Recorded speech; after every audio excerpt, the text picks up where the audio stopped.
體重管理咧，其中一樣咧，必須係從食物入手啦。咁我哋細個都已經都知道要均衡飲食嘅，咁所以咧就會按建議就係根據嗰個食物金字塔嘅建議。咁最底層嗰陣時咧就係碳水化合物啦，需要攝取多啲；其次就係蔬果啊、蛋白質啊；最頂層就係油鹽糖。而衛生防護中心咧就建議學童咧就健康5善321，即係比例就係3份穀物啊、2份蔬菜同1份蛋白質。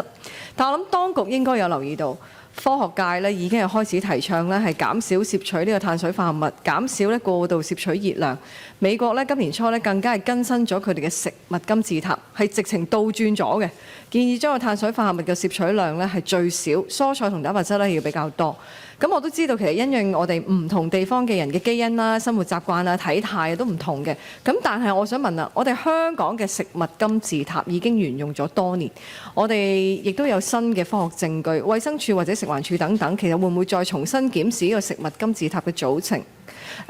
更加重要咧，就係將呢個新嘅建議咧，係套用翻落去我哋嘅學生個飯盒嗰度，從小去管理我哋嘅小朋友飲食習慣。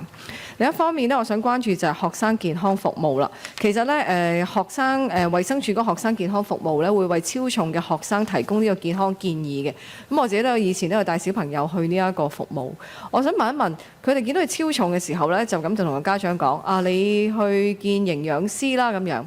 其實咧就冇講去邊度揾營養師啦，邊啲營養師咧係合資格啦。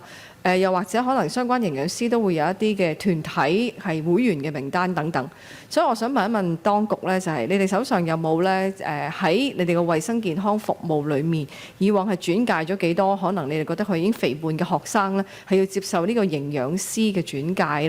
咧？佢哋要咩條件你先轉介？同埋可唔可以透過呢個衛生健康服務嘅轉介咧，都教下家長如何選擇營養師？因為坊間其實好多究竟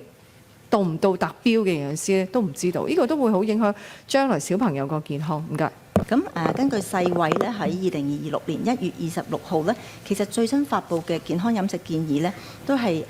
關於碳水化合物嘅熱量咧，係應該佔全日嘅總量嘅45%至75%。咁亦都會建議主要係從穀物類啊、蔬菜啊、水果、豆類去攝取。蛋白質方面咧，就世衛係建議咧，就係應該佔全日嘅總熱量咧係10至15%。咁脂肪咧就係佔大概15%，而不多於30%。咁所以咧，其實我哋衛生署建議個均衡飲食原則係參照咗世衛嘅健康飲食發出嘅建議嘅。咁亦都有考慮到本地我哋市民自己所需嘅熱量同埋營養嘅制定啦。咁不過咧我哋都係會定時去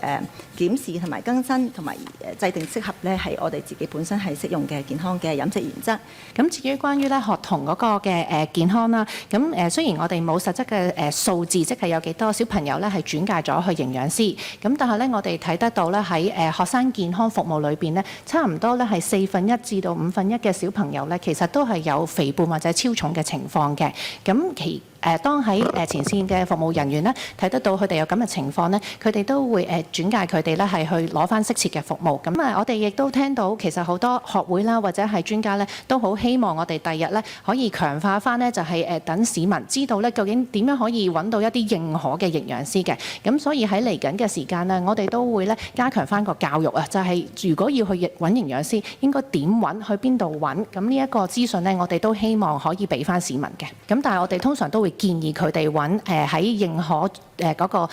名冊裏邊嘅營養師嘅。